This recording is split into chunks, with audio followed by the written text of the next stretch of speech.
ती रात्र रंगात आलेली. हजारो लोकांसमोर तमाशा सुरू होता. लोक टाळ्या शिट्ट्या वाजवत होते. पण अचानक स्टेजवर तमाशा सुरू असताना तिला प्रसूतीच्या कळा सुरू होतात आणि तरी ती स्टेज सोडत नाही.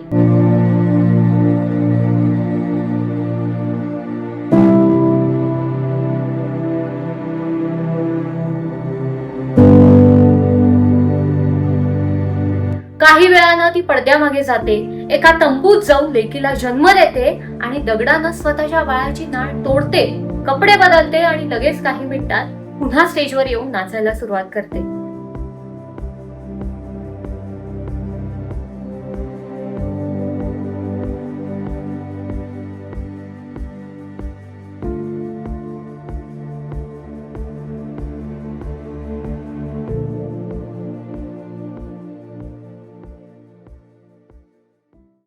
ही कोणती फिल्मी स्टोरी नाहीये. ही महाराष्ट्राच्या तमाशा सम्राज्ञी विठाबाई भाऊ मांग नारायणगावकर यांच्या आयुष्यात घडलेली खरी खुरी घटना आहे. काल परवा श्रद्धा कपूरच्या इठा सिनेमाचा टीजर समोर आला आणि विठाबाई पुन्हा चर्चेत आल्या.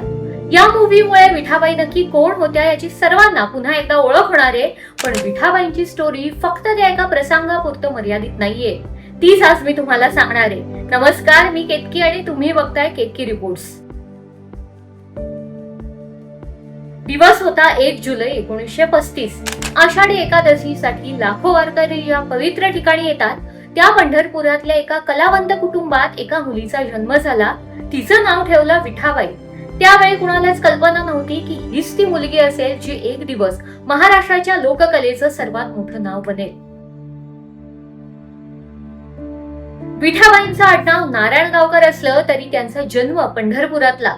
पुणे जिल्ह्यातलं नारायणगाव हे तमाशाच्या परंपरेचं महत्वाचं केंद्र अजूनही मानलं जातं. बरेच प्रसिद्ध तमाशा फट आणि कलाकार याच भागातून घडलेत.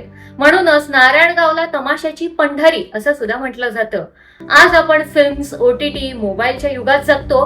पण 1930 आणि 40च्या दशकात लोकल महाराष्ट्रासाठी एंटरटेनमेंटचं एकमेव आणि सर्वात मोठं माध्यम होतं ते म्हणजे तमाशा. एका गावातून दुसऱ्या गावात कधी बैलगाडी, कधी ट्रक, कधी चालत जाणारे फड असायचे. रात्रभर चालणारे कार्यक्रम, ढोलकी, घुंगरू आणि त्यावर रंगणाऱ्या लावण्या. तमाशा म्हणजे फक्त नाच गाणं एवढंच नव्हतं. तो लोकांच्या भावना, समाज व्यवस्था, विनोद, व्यंग आणि संस्कृती या सर्वांचा समाजासाठी एक आरसा होता.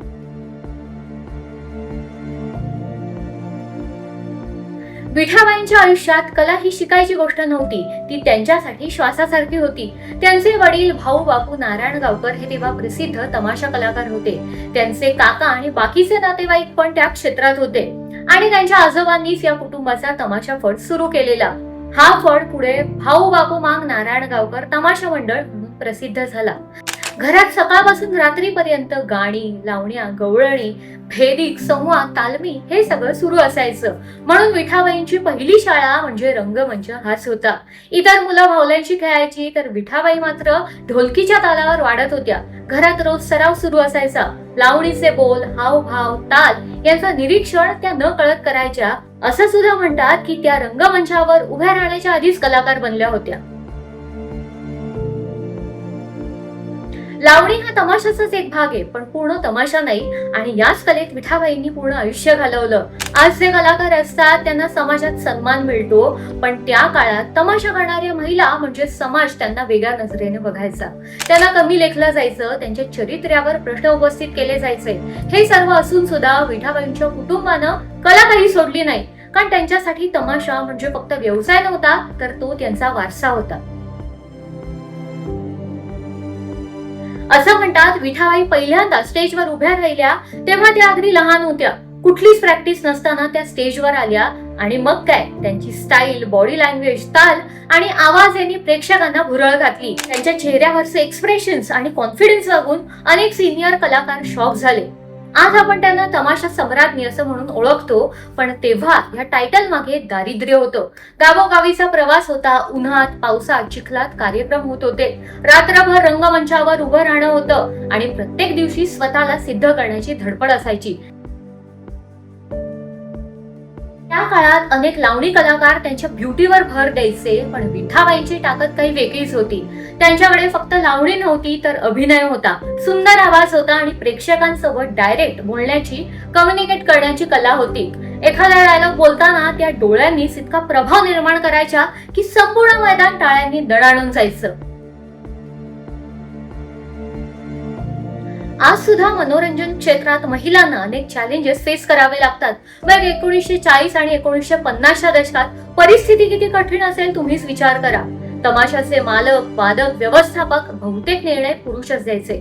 स्त्री कलाकारांकडे बऱ्याच वेळा फक्त नाचणारी म्हणून पाहिलं जायचं. त्यांच्या कलेपेक्षा त्यांच्या व्यक्तिमत्वावर चर्चा जास्त व्हायची. पण विठाबाईंनी कधीच स्वतःचा आत्मविश्वास गमावला नाही. त्यांनी एक गोष्ट स्पष्ट केली, लोक माझ्या रूपासाठी नाही तर माझ्या कलेसाठी येतात.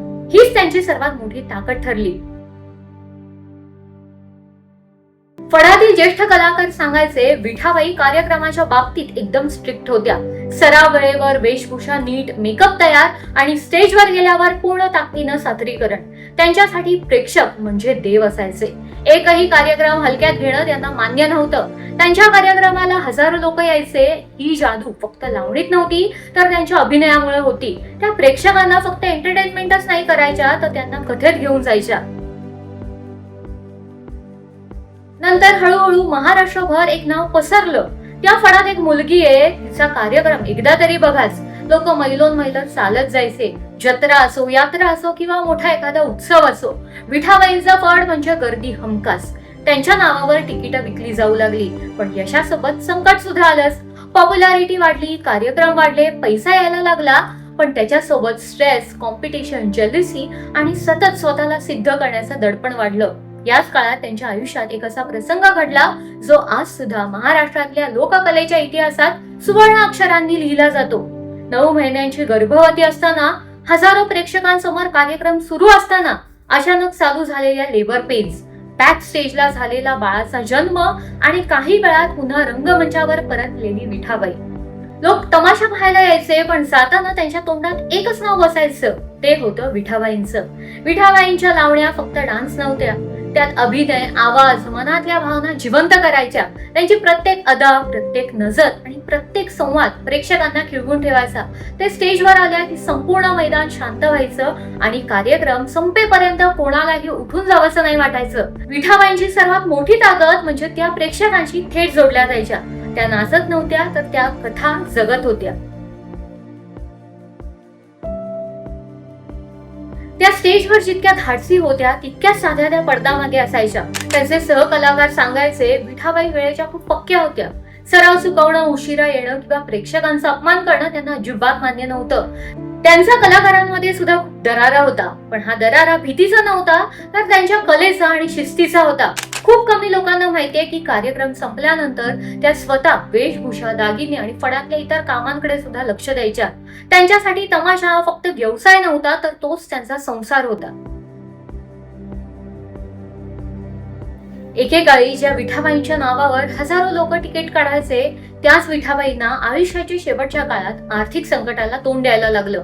कला बरीच होती, पण तेव्हा कलाकारांना आज सारखी रॉयल्टी, करार किंवा आर्थिक संरक्षण नव्हतं.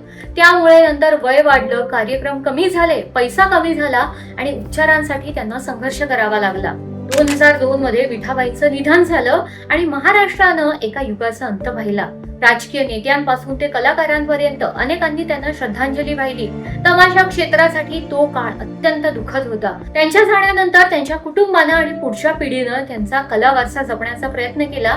पण विठाबाईंसारखी कलाकार पुन्हा होणं कठीणच, अशी भावना अनेक ज्येष्ठ कलाकारांनी व्यक्त केली. आता त्याच विठाबाईंची आजच्या पिढीला पुन्हा ओळख करून देण्याचं काम श्रद्धा कपूरचा अपकमिंग मूव्ही इठा करेल. यात विठाबाईंचं बालपण, तमाशातला संघर्ष, यश, समाजाची टीका आणि सर्वात महत्वाचा 9 महिन्यांच्या गर्भवती अवस्थेत स्टेजवर कार्यक्रम करून लेकीला जन्म दिल्याचा प्रसंग पडद्यावर जिवंत दाखवला जाणार आहे. इठाचा टीझर रिलीज व्हायच्या आधी सोशल मीडियावर व्हायरल झाला, त्यामुळे त्याची उत्सुकता वाढली. लोक म्हणतात कलाकार स्टेजवर जन्म घेतो, पण विठाबाईंनी तर स्टेजवर मातृत्व जगलं. ही माहिती तुम्हाला आवडली असेल तर लाईक, शेअर करा आणि अशा स्टोरीज पाहण्यासाठी केतकी रिपोर्टला सबस्क्राईब नक्की करा.